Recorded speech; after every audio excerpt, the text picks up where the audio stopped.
দেশের বিভিন্ন প্রান্ত থেকে হযরত শাহজালাল আন্তর্জাতিক বিমানবন্দরে ১ জুন মানুষজন এসেছেন মালয়েশিয়া যাওয়ার উদ্দেশ্যে। কয়েকদিন অপেক্ষা করেও যেতে পারেননি, কারণ কর্মী ভিসায় দেশটিতে শ্রমিকদের প্রবেশ বন্ধ করে দিয়েছে মালয়েশিয়া। কিন্তু প্রায় ৬ লাখ করে জনপ্রতি টাকা দিয়েও যেহেতু যেতে পারেননি, এখন এজেন্সিগুলোর কাছে ধর্ণা দিয়েও পাচ্ছে না টাকা পাওয়ার আশ্বাস। আইআর ব্রাদার্স নামের প্রতিষ্ঠানটি বলছে, কি পদ্ধতিতে টাকা দেওয়া হবে তা নিয়ে এখনো কোনো নির্দেশনা পাননি তারা। যদিও প্রতিষ্ঠানটি কত টাকা ফেরত দিবে তাও বলতে পারছে না। মালয়েশিয়া যেতে অনেকেই ঋণ করে এজেন্সিকে টাকা দিয়েছেন, এখন তাদের কণ্ঠে হতাশা। টাকা পরিশোধ করো, টাকা পরিশোধ না করলে তোমরা টিকিট পাবা না। তাহলে আমরা কি করতে পারি? আমরা আত্মহত্যা ছাড়া আমাদের উপায় নেই।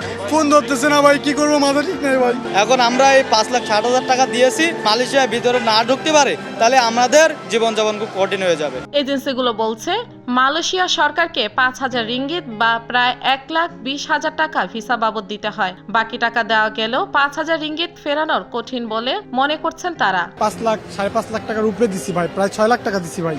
আমরা ৬ লক্ষ টাকা দিয়ে মালয়েশিয়া যাওয়ার জন্য দিচ্ছি, তো আমরা তারপর থেকে ঢাকাতেই আছি, কিন্তু এখন আমাদের ফ্লাইট দিতে পারেনি। যেহেতু প্রায় ৩০,০০০-এর বেশি কর্মী যেতে পারেননি, ৬ লাখ হিসেবে এই টাকার পরিমাণ প্রায় ১,৮০০ কোটি টাকা, যার মধ্যে শুধু ভিসা বাবদ মালয়েশিয়া সরকারকে দিতে হয়েছে প্রায় ৩৬০ কোটি টাকা। এ টাকা ফেরত আনা নিয়েও তৈরি হয়েছে অনিশ্চয়তা। টাকাটা আমরা কিভাবে তুলবো, মানে হেল্প করতে হবে।